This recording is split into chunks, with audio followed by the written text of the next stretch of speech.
Dans le village de Bafoussam, sous le soleil impitoyable de l'après-midi, Aminata posa ses livres sur la petite table en bois usé de la cour familiale.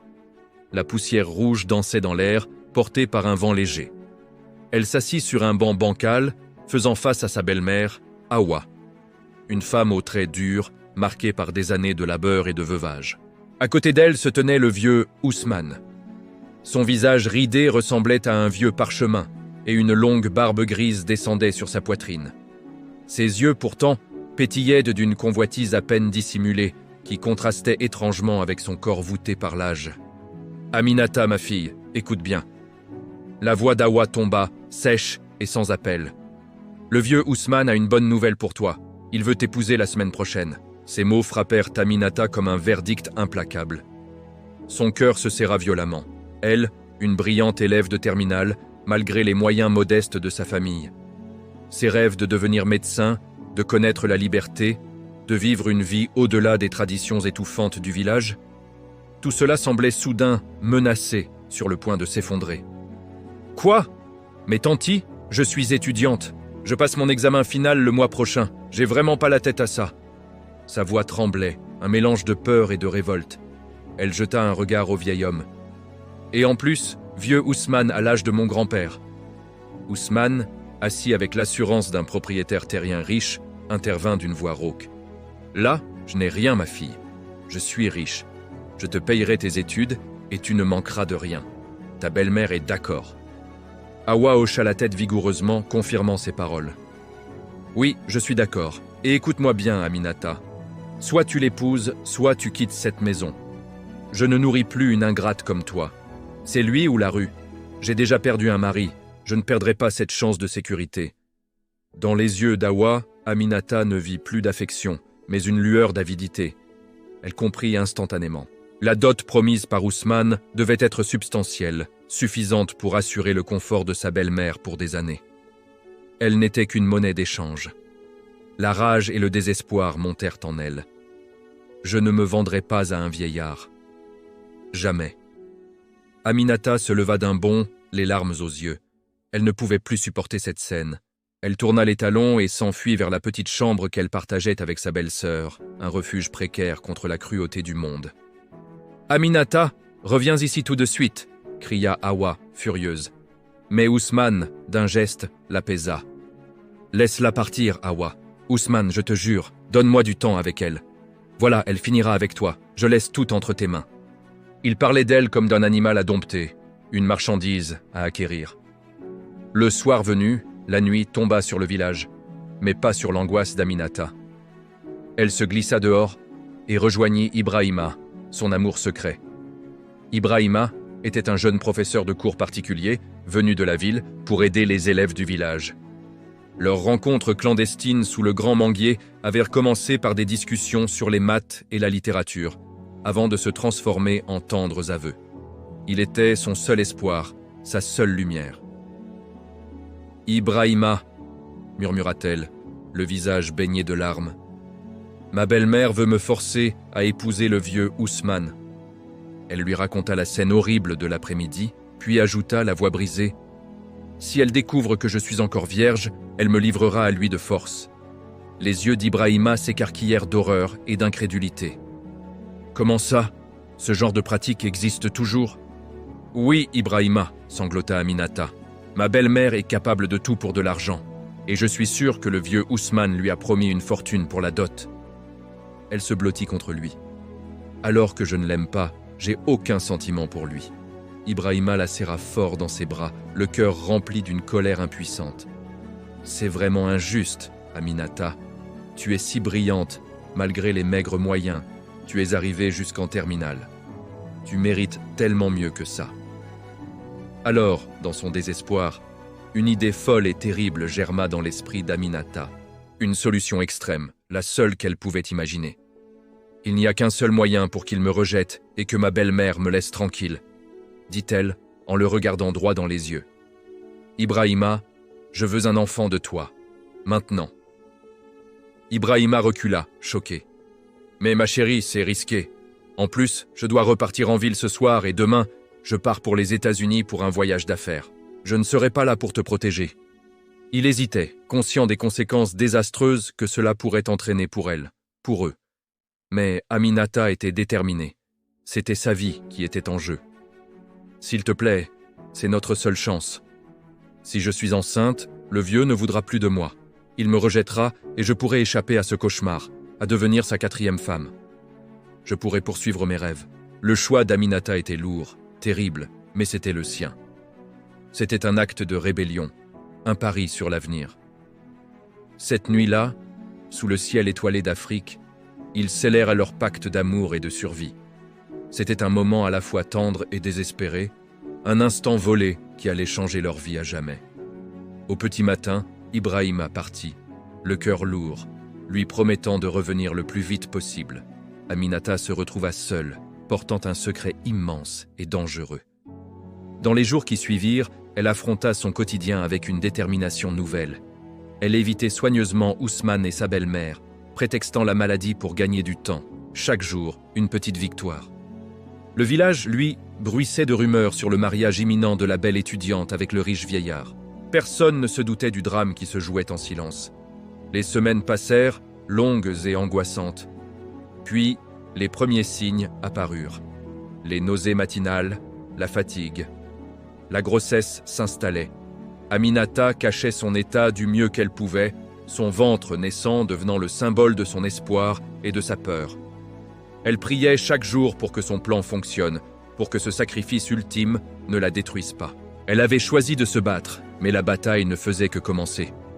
Son corps portait la clé de sa liberté, mais aussi le risque de sa ruine. Merci d'avoir regardé. Si cette histoire vous a touché, n'hésitez pas à vous abonner pour ne pas manquer la suite des aventures d'Aminata. À très bientôt. 7 mois plus tard, le ventre d'Aminata s'était visiblement arrondi, trahissant le secret qu'elle avait tenté de garder. Le village de Bafoussam, d'habitude si paisible dans ses collines verdoyantes, semblait soudain oppressant. Les marchés, autrefois lieux de vie, bruissaient maintenant de commérages. Chaque regard posé sur elle était un mélange de pitié et de jugement. Hawa, sa belle-mère, suspicieuse depuis des semaines, décida de la confronter dans la cour de la maison familiale. Ses mots claquèrent comme un coup de fouet. « Alors c'est vrai, tu es tombée enceinte. Tu as sali l'honneur de cette famille. » Elle hurlait, les poings serrés de rage. Assise par terre, Aminata tenta de se justifier, la voix brisée. « Tanti, j'ai fait ça pour échapper au vieux Ousmane. Je voulais juste être libre, étudier, vivre ma vie, pas être vendue comme du bétail. » Mais Hawa était sourde à ses supplications. « Tais-toi! Le vieux Ousmane a annulé le mariage à cause de ton ventre. Tu m'as fait perdre ma dot. Hors d'ici !» Ses yeux brillaient d'une fureur alimentée par la déception financière. « Mais Tanti, où vais-je aller ?» implora Aminata, les larmes coulant sur ses joues. La réponse fut glaciale. « Hors d'ici ! Pars avec ton bâtard, je ne veux plus te voir sous mon toit. » Hawa la poussa brutalement vers la porte. Aminata tenta une dernière fois. « Tanti, il y a plus important que l'argent dans la vie. Pense à ce que tu fais. » Mais Hawa répondit « Je m'en fous. Dehors, je te dis. » Aminata se retrouva à errer dans les rues poussiéreuses, son ventre lourd, ralentissant chacun de ses pas. Seule, elle murmurait comme une prière « Ma belle-mère m'a chassée et le père de mon enfant est parti. Qu'est-ce que je vais faire maintenant ? Mon bébé, mon pauvre bébé innocent, Dieu veillera sur nous. Ne t'inquiète pas, tout ira bien. » Elle chercha de l'aide auprès des voisins, mais partout. Les portes se fermaient, par peur de la colère d'Hawa ou des ragots. Les jours se transformèrent en semaines de misère. Aminata dormait sous les auvents des marchés, mendiant pour se nourrir. Un jour, elle croisa ses anciennes camarades de classe. Au lieu de compassion, elle ne reçut que mépris. « Aminata, c'est bien toi ? Laisse-moi prendre une photo, je vais la partager dans notre groupe de classe. » Ricana l'une d'elles en sortant son téléphone. « Regarde-toi, où est le père de ton bébé ? Il s'est sauvé. Typique des hommes de la ville, » ajouta une autre. Les moqueries fusaient. Ça t'apprendra à refuser le vieux Ousmane. Maintenant, tu traînes seul avec ce ventre qui pue la misère. C'est bien fait pour toi, enceinte et abandonnée. La leçon parfaite pour les filles trop ambitieuses. Elle riait, immortalisant son humiliation. Aminata baissa la tête, le cœur en 1000 morceaux. Ses rêves d'étudiante brillante, ses nuits à la lueur d'une lampe à pétrole, tout semblait si loin. D'Ibrahima parti pour les États-Unis, aucune nouvelle. Était-il mort? L'avait-il oublié? Elle caressa son ventre, sentant les coups de son bébé, son unique réconfort. La saison des pluies rendait les rues boueuses et la lutte contre la faim et la maladie devenait insupportable. Un soir, épuisée, affaiblie, elle s'effondra au pied d'un arbre, priant pour un miracle. La suite de son histoire est encore plus incroyable, alors abonnez-vous pour ne pas la manquer. Les mois s'écoulaient dans une brume de souffrance pour Aminata. Le village semblait l'avoir oubliée, ou pire, la mépriser. Un après-midi pluvieux, alors qu'elle errait près du marché, une voix familière la fit sursauter. « Est-ce Brahima ou je rêve? Mon Dieu !» Ibrahima se tenait là, élégant dans son costume de ville, les yeux emplis de choc et de regret. « Ma princesse, comment vas-tu? Je te cherche partout depuis mon retour des États-Unis. » Il s'approcha, la prenant dans ses bras. « Ibrahima, tu es partie sans donner de nouvelles. Tu m'as laissée toute seule avec notre grossesse. J'ai souffert, Ibrahima, chassée de la maison, moquée par tout le monde. » Aminata sanglotait, libérant des mois de douleur. « Je suis tellement désolé. Mon voyage a duré plus longtemps que prévu. Mais je suis là maintenant. Arrête de pleurer.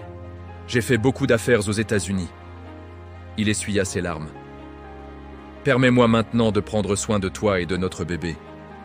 Vraiment, je suis contente que tu sois rentrée. Tu trouves toujours les mots pour me calmer. » Elle se calma légèrement. Les camarades de classe, témoins de la scène, murmuraient « Je suis là pour toi, mon amour. » Qui sont ces filles? Ce sont tes amis? Ce sont mes camarades de classe. C'est lui, Ibrahima. Tu l'as connu où? Il était mon prof de cours particulier. Grâce à lui, j'ai eu de bonnes notes. Aminata expliqua. Enchanté, les filles. Bon, faut qu'on y aille. À la prochaine. Les filles partirent, jalouses et surprises. Waouh, tu as vécu tout ça? Je suis sincèrement désolé pour tout ce que tu as enduré. Je vais prendre soin de toi. Soudain, Aminata grimaça. Qu'est-ce qu'il y a, ma chérie? Tu as mal? Aïe, Ibrahima, le bébé arrive. Tiens bon, mon amour. Respire, respire. Je t'emmène tout de suite à l'hôpital, on y est dans 5 minutes. Ibrahima la porta jusqu'à sa voiture, roulant à toute vitesse vers l'hôpital de Bafoussam. Tiens le coup, ma princesse. On y est presque. Tu es forte, tu vas y arriver. Aminata hurlait de douleur. Le bébé, il vient, j'ai peur. Aïe, ça fait mal. À l'hôpital, les médecins prirent le relais. Monsieur, laissez-nous faire. Après des heures d'agonie, le cri d'un nouveau-né emplit la salle. Ah, mon bébé, regarde-moi ce cadeau du ciel. Elle est magnifique, elle te ressemble déjà. Son nom sera Mariama, c'est le nom de ma grand-mère. Elle veille sur nous de là-haut. Aminata murmura, épuisée mais heureuse. Mariama, c'est parfait. Merci d'être là, Ibrahima. Malgré tout ce que j'ai traversé, je ne regrette pas de t'avoir choisi. Ils admirèrent leur fille, un nouveau chapitre s'ouvrant. Bienvenue dans ta nouvelle maison, Mariama. Ibrahima tenait tendrement le bébé dans ses bras, debout devant une villa somptueuse à la périphérie de Bafoussam. C'est immense, Ibrahima. C'est vraiment ici que nous allons vivre? Oui, ma chérie. Plus jamais tu ne dormiras dans la poussière ou la peur. Cette villa est à nous trois. Viens, je vais te faire visiter. Le hall d'entrée s'ouvrait sur un salon immense, avec des canapés en cuir crème et une table basse en verre. La lumière du jour inondait la pièce à travers de grandes baies vitrées qui donnaient sur un jardin luxuriant.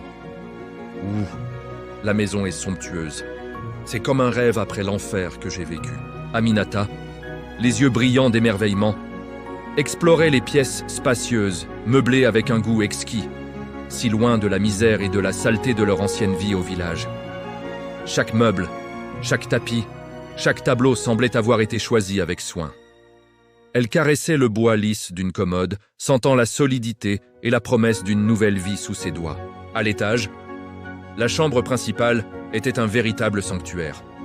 Un lit king-size avec une tête de lit capitonnée dominait l'espace, et un balcon privé offrait une vue imprenable sur les collines verdoyantes. Ibrahima avait même fait installer un berceau élégant près de leur lit pour la petite Mariama. « Tout est parfait », murmura Aminata, une larme de soulagement coulant sur sa joue. « Repose-toi ce soir, mon amour, mais demain matin, je t'emmène faire du shopping. Tu mérites de nouvelles robes, des bijoux, tout ce que tu veux. Et après, j'ai une grosse surprise pour toi. » « Ah bon? Vraiment? J'ai hâte de découvrir ce que c'est. Pour la première fois depuis des mois, Aminata s'endormit le cœur léger, bercée par le sentiment de sécurité et d'amour qui flottait dans l'air de leur nouvelle maison. Le lendemain matin, le soleil filtrait à travers les rideaux, peignant des motifs dorés sur le sol. Après un petit déjeuner copieux, servi sur la terrasse, ils se rendirent en ville. La voiture d'Ibrahima glissait sur les routes asphaltées, un contraste saisissant avec les pistes poussiéreuses du village.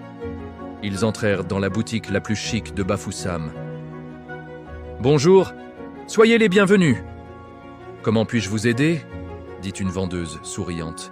« Bonjour, ma femme a besoin de tout le nécessaire. Vos plus belles tenues, s'il vous plaît. » Le vendeur, flatté, guida Aminata à travers des rangées de robes colorées, de tissus soyeux et de chaussures élégantes. Aminata, d'abord hésitante, se laissa prendre au jeu. Elle essaya une robe longue en wax aux motifs vibrants, puis une autre, plus sobre, en basin brodé. Derrière le rideau de la cabine d'essayage, elle demanda timidement « Comment me trouves-tu ? Ça me va ?» Elle sortit et Ibrahima la regarda, un sourire éblouissant sur son visage. « Ça te va super bien. Tu es la plus belle femme du monde. » Le vendeur ajouta « Monsieur a raison, cette robe a été faite pour vous. » Aminata rougit de plaisir. « Oh, merci beaucoup. C'est parfait. » Ils achetèrent plusieurs tenues, des chaussures assorties et des bijoux délicats. Ibrahima paya sans même regarder le montant, son seul but étant de voir le bonheur dans les yeux de sa femme. En sortant de la boutique, les bras chargés de paquets, Ibrahima s'arrêta. « J'ai une autre surprise pour toi. » Il la conduisit vers un parking un peu plus loin, où une petite voiture citadine blanche, neuve, était garée avec un énorme ruban rouge sur le capot. « C'est ma voiture, Ibrahima. Tu es sérieux ?» demanda-t-elle, la voix tremblante d'incrédulité. « Tu le mérites, mon amour. Plus jamais tu ne marcheras sous le soleil brûlant avec un bébé dans les bras. C'est à toi. » Submergée par l'émotion, Aminata laissa tomber ses sacs et se jeta dans les bras d'Ibrahima, l'embrassant passionnément. « Oh mon chéri, c'est incroyable. Merci. Je suis si heureux que ça te plaise, ma chérie, répondit-il en la serrant fort. Je t'aime. Moi aussi, ma belle. » De retour à la maison, le soir tombait doucement sur Bafoussam. La villa était illuminée, ressemblant à un joyau dans la pénombre. Enfin de retour à la maison après une si longue journée, soupira Aminata en s'asseyant confortablement dans le canapé, la petite Mariama endormie dans son couffin. « Oui, vraiment tu m'as gâté avec tous ces cadeaux. Merci beaucoup. » Ibrahima s'assit à côté d'elle et lui prit la main. Son expression était devenue sérieuse, pleine de tendresse. « Aminata, après tout ce que tu as enduré à cause de moi et des humiliations du village, je veux réparer chaque larme que tu as versée. Les cadeaux, c'est matériel, mais ton avenir, c'est ce qui compte le plus. » Il fit une pause, cherchant ses mots. « J'ai pris contact avec l'université ici, à Bafoussam. J'ai payé ton inscription à la faculté de médecine. Tu vas devenir docteur comme tu l'as toujours rêvé. Personne ne pourra plus jamais te priver de ton avenir. » Le silence tomba, lourd d'émotion. Aminata le regarda, les yeux écarquillés, incapable de croire ce qu'elle venait d'entendre. Son rêve, celui qu'elle pensait enterré pour toujours sous le poids des traditions et de la honte, venait de renaître de ses cendres. Les larmes se mirent à couler sur ses joues. Mais cette fois, c'étaient des larmes de joie pure. « Tu m'as tout rendu. Le pardon, la maison, la voiture, et maintenant mon rêve. » Elle pleurait de joie, le visage enfoui dans ses mains. Ibrahima la prit dans ses bras, la berçant doucement. « Oui, mais il reste une chose, la plus importante, la famille. » Il se dégagea doucement, se leva, puis posa un genou à terre devant elle. Il sortit une petite boîte en velours de sa poche et l'ouvrit, révélant une bague scintillante. « Aminata, veux-tu m'épouser? Veux-tu faire de nous une vraie famille, officiellement, devant Dieu et les hommes ?» Aminata, à travers ses larmes, hocha la tête vigoureusement. « Oui, oui, 1000 fois oui !» Ibrahima passa la bague à son doigt et l'embrassa tendrement. Leurs épreuves les avaient séparés, mais leur amour les avait réunis, plus fort que jamais. Dans cette maison qui symbolisait leur nouveau départ, une nouvelle vie, pleine de promesses, de rêves et d'amour, commençait enfin. « Moi aussi, mon amour, je t'aime tellement. » Mariam dort déjà. Aminata berçait le bébé. Oui, dès qu'elle a fini de téter, elle s'endort à nouveau. Dis-moi, je voudrais aller chez ma belle-mère. Je veux que ma belle-sœur vienne m'aider avec le bébé. Quoi? Ta belle-sœur? Oui, je ne suis pas sûr si c'est une bonne idée, ma chérie, après tout ce que ta belle-mère t'a fait subir. Non, c'est la seule famille qui me reste. Mon père est décédé il y a 3 ans et ma mère quand j'étais enfant. J'ai grandi avec eux. En plus, ma belle-sœur n'est pas comme ma belle-mère. Elle est très chouette. Tu verras. Bon, j'espère que tu auras raison. Direction chez ma belle-mère. Surtout après tout ce qui s'est passé, allons-y. Ils montèrent en voiture, roulant vers le village. Aminata appréhendait, mais espérait une paix. À l'arrivée, Hawa sortit, stupéfaite de voir la voiture et le couple. « Aminata, qu'est-ce que tu fais ici ? » ?»« Je suis venu pour la paix, Tanti, et pour que ma belle-sœur m'aide. » Hawa, voyant la richesse, adoucit son ton. « Entre, ma fille, les choses changent. » La réconciliation fut lente, mais possible, marquant la fin des épreuves.